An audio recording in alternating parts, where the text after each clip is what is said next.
Dragon chicken செய்யலாமா? சும்மா ரெஸ்டாரண்ட்ஸ்லேயே எல்லாத்தையும் வாங்கி சாப்பிட்டு நம்ம பழகிட்டோம். என்னைக்காவது ஒரு நாள் நம்மளே ஒரு இன்ட்ரெஸ்ட்டோடு இதை செய்யும் போது எவ்வளோ டேஸ்டியாக இருக்குன்னு நீங்கள் அப்போ ரியலைஸ் பண்ணுவீங்க.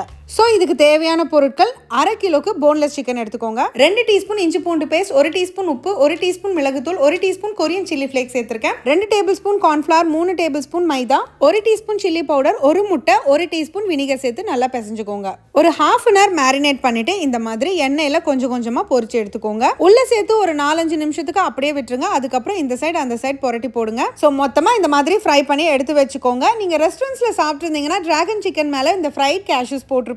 ஸோ அதை தான் நம்ம பண்ணிக்க போகிறோம். ஒரு 20 முந்திரி பருப்பை எண்ணெயில் வறுத்து அதை எடுத்து வச்சுக்கோங்க. இப்போ ஒரு பவுல் எடுத்துக்கோங்க. 3 teaspoon chilli tomato sauce, 1 teaspoon chilli sauce, 1 teaspoon chilli paste, 1 teaspoon chilli powder, 1 teaspoon soya sauce, 1 teaspoon honey, 1 teaspoon vinegar, அதோட கொஞ்சமாக தண்ணி சேர்த்து நல்லா மிக்ஸ் பண்ணிக்கோங்க. இப்போ தவா எடுத்துக்கோங்க. 3 டீஸ்பூன் எண்ணெய் ஊற்றிக்கோங்க. தூளா கட் பண்ண 2 பல் பூண்டு, 1 பச்சை மிளகாய், ஸ்ப்ரிங் ஆனியன்ஸோட ஒயிட் பார்ட், 3 காஞ்ச மிளகாய், பாதி வெங்காயம், குடமிளகாய், இது எல்லாத்தையும் சேர்த்து ஒரு நிமிஷம் வதக்கிட்டு இந்த சாஸை உள்ள ஊற்றிடுங்க. ஒரே 1 நிமிஷம் கொதிச்சா போதும். நம்ம ஃப்ரை பண்ணி வச்சிருக்கிற சிக்கனையும் முந்திரி பருப்பும் உள்ள சேர்த்து நல்லா மிக்ஸ் பண்ணுங்க. இந்த சாஸஸ்லயே உப்பு இருக்கிறதுனால செக் பண்ணிட்டு வேணும்னா கொஞ்சமா மட்டும் சேர்த்துக்கோங்க. இந்த சாஸி கன்சிஸ்டன்சியே பெர்ஃபெக்ட்டா இருக்குங்க. இதுக்கு நீங்க கார்ன்ஃப்ளவர் தண்ணி சேர்க்கணும்ன்ற அவசியம் இல்ல. ஃபைனலி ஸ்ப்ரிங் ஆனியன் சேர்த்துட்டு நல்லா கொதிக்க சர்வ் பண்ணுங்க. சைனீஸ் ஃபுட்னா சூடா சாப்பிட்டா மட்டும்தான் நல்லா இருக்கும். ஸோ நம்ம டிராகன் சிக்கன் சூப்பரா ரெடி ஆயிடுச்சு. இதை ஜஸ்ட் ஸ்டார்டரா நீங்க சாப்பிடலாம். அப்படி இல்லைனா இந்த மாதிரி பர்ன் கார்லிக் எக் ஃப்ரைட் ரைஸோட சர்வ் பண்ணி பாருங்க. சூப்பரா இருக்கும். டீடைல் வீடியோ யூடியூப்ல இருக்கு. கண்டிப்பா இதை ட்ரை பண்ணி பாருங்க. ஆனா ட்ரை பண்ணும்போது மறக்காம ஸ்டவ்வோட சமைக்கும் போது கொஞ்சம் லவ்வோட சமைச்சிங்கன்னா சுமாரா இருக்கிற சமையல் கூட சூப்பரா இருக்கும்.